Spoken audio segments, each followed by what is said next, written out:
Halo semuanya, balik lagi di channel Hunter Anime.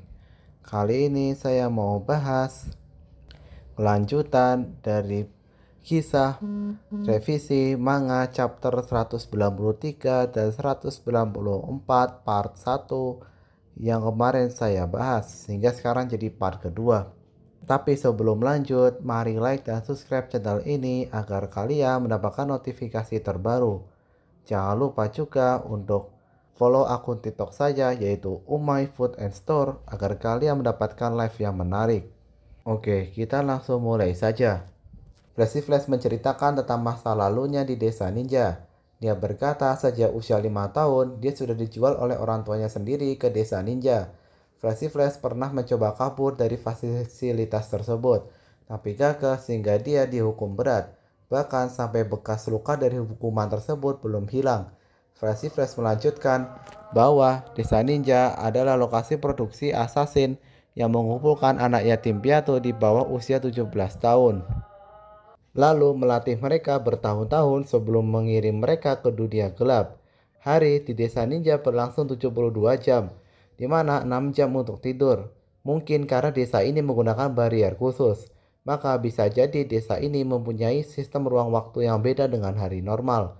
Flashy Flash bilang bahwa makanan di sana nggak ada rasanya, dan semua info dari dunia luar dihalangi. Kami tiap hari hanya seperti mesin pembunuh yang terus dipoles kemampuannya. Mereka tidak boleh menunjukkan emosi. Ninja yang dianggap memiliki emosi, maka dianggap ninja terlemah. Sebaliknya, semakin ninja tidak menunjukkan emosi, maka sebagai ninja terhebat. Itu adalah lingkungan yang layak disebut neraka. Salah satu senior yang ada di desa ninja mengatakan, ayo kalian jangan takut dengan rasa sakit. Air mata hanya menghalangi pandanganmu. Belajar untuk menahannya. Aku tak dengar jawaban kalian. Flashy Flash dan para siswa lain sontak mengatakan, siap pak. Pelatih itu melanjutkan, kalian 21 orang anggota kelas 44 yang lulus. Jangan anggap satu sama lain sebagai rekan. Kalian juga tidak perlu saling berbicara. Anggap orang lain sebagai rekan latihan saja. Jika kalian lengah, kalian akan dibunuh. Setelah kalian lulus dan bertemu satu sama lain di suatu tempat, maka dia adalah musuh yang harus kamu bunuh. Skuad 1, kalian boleh istirahat. Skuad 2, instruksi dalam kelas. Skuad 3 dan 4, latihan tempur pedang. Skuad 5, kalian masih belum menghilangkan kelemahan emosional kalian. Kalian harus lakukan 3 jam latihan taijutsu di rawa-rawa dengan instruktur bergantian. Flashy Flash menceritakan, kala itu mereka memiliki nilai yang rendah dan ditempatkan di program latihan yang lebih berat. Mereka didorong untuk berlatih ke batas ketahanan tubuh tanpa menghancurkan tubuh mereka. Karena bagi desa, ninja ini adalah alat. Mereka tidak ragu berinvestasi pada sumber pendapatan mereka. Rata, desa ninja ini juga mengembangkan obat di mana para calon ninja ini nggak bisa bunuh diri. Mungkin cara kerjanya dengan memanipulasi sistem syaraf tubuh untuk menghentikan gerak otot begitu otak memerintahkan melukai tubuh. Flashy Flash mengatakan bahwa dia menganggap dirinya sebagai kegagalan dan bertingkah seperti orang lemah, sehingga Flashy Flash akan dibebankan latihan yang lebih berat lagi oleh pelatihnya.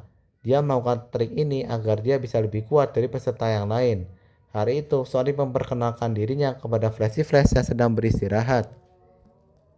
Flashy Flash memperkenalkan dirinya balik pada Sonic, tapi dia memperingatkan Sonic bahwa jika desa ninja tahu mereka bersosialisasi, maka akan kena masalah. Walaupun nilai Sonic masuk ke kelas gagal, tapi kemampuan fisiknya sama dengan Flashy Flash, sehingga keduanya saling bersatu sama lain untuk meningkatkan kemampuan masing-masing.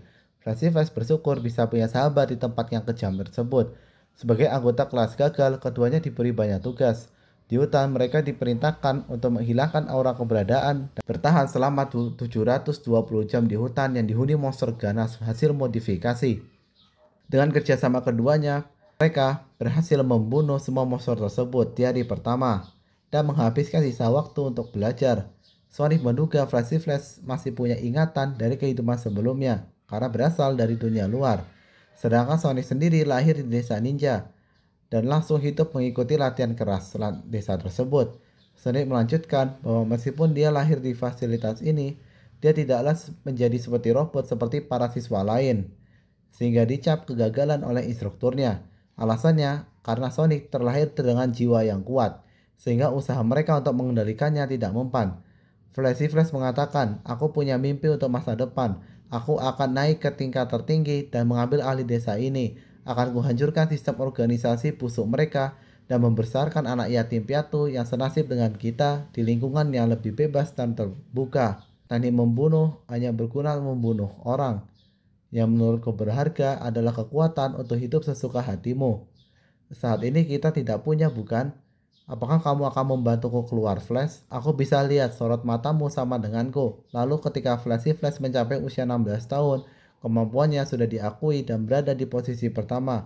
Flashy Flash mengatakan, rasa kebajikanku membara di tengah angin yang kencang. Hari ujian kelulusan pun tiba. Para pelatih membuka kubus hitam itu dengan tujuan mengubah semua murid di situ menjadi bawahan God. Tapi tiba-tiba saja Flashy Flash membunuh mereka, baik staf, pelatih, hingga teman-teman seangkatannya sendiri. Dia merasa ini diperlukan untuk menghabisi kejahatan hingga akar-akarnya. Tekad kuat dan usaha kerasnya langsung membuahkan hasil. Tapi sayangnya Sonic sedang sakit kala itu, sehingga tak bisa menyaksikan pembantaian yang dilakukan oleh Flashy Flash. Tak lama kemudian, Flashy Flash mendengar rumor berdirinya asosiasi pahlawan dan menggunakan kekuatannya untuk melakukan pekerjaan pahlawan profesional. Tiba-tiba, Flashy Flash menemukan foto Sonic di sebuah dinding. Flashy Flash menduga Sonic tidak bisa beradaptasi dengan kehidupannya dan berakhir menjadi pemburu bayaran untuk menyambung hidup. Sejak saat itu, Flashy Flash bilang, dia tak menyangka Sonic masih hidup. Terus Saitama ngoceh, jadi, kenapa malah ke kamarku? Flashy Flash bilang, saat seorang master menceritakan masa lalunya, seharusnya muridnya menyajikan teh. Tiba-tiba saja ada tangan yang kasih teh ke kepala Flash. Itu adalah Genos. Genos langsung bilang, bodoh sekali. Jadi itu sebabnya Sonic punya dendam padamu. Kurang ajar, kata Flashy Flash. Genos melanjutkan bicara soal menghancurkan kejahatan dari akarnya. Kenapa kamu membiarkan Sonic kabur? Akibatnya Sonic menjadi assassin kejam dan mengincar Saitama. Sis bilang, kau tak boleh membuat modifikasi sesukanya di kamar ini. Menganggap Flashy Flash masih melihat Sonic sebagai teman. Flashy Flash menjawab bahwa dia dulu meracuni Sonic diam-diam. Tapi ternyata Sonic hanya mengalami sakit perut. Diduga karena Sonic punya kekebalan yang tinggi, karena hidup di lingkungan yang buruk.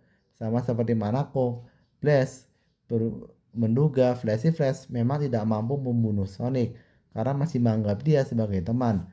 Lalu Saitama bilang, ngomong-ngomong soal sup, masih ada sisa brokoli dan wortel di kulkas. Dan itulah kisah masa lalu Flashy Flash di Desa Ninja dan hubungannya dengan God di chapter manga One Punch Man versi revisi. Karena chapter ini cukup panjang, maka saya bagi dua part seperti yang video kali ini dan juga video sebelumnya. Jika kalian belum berlangganan, silakan like dan subscribe. Terima kasih sudah menonton dan bye-bye. Dah, saya sudah capek.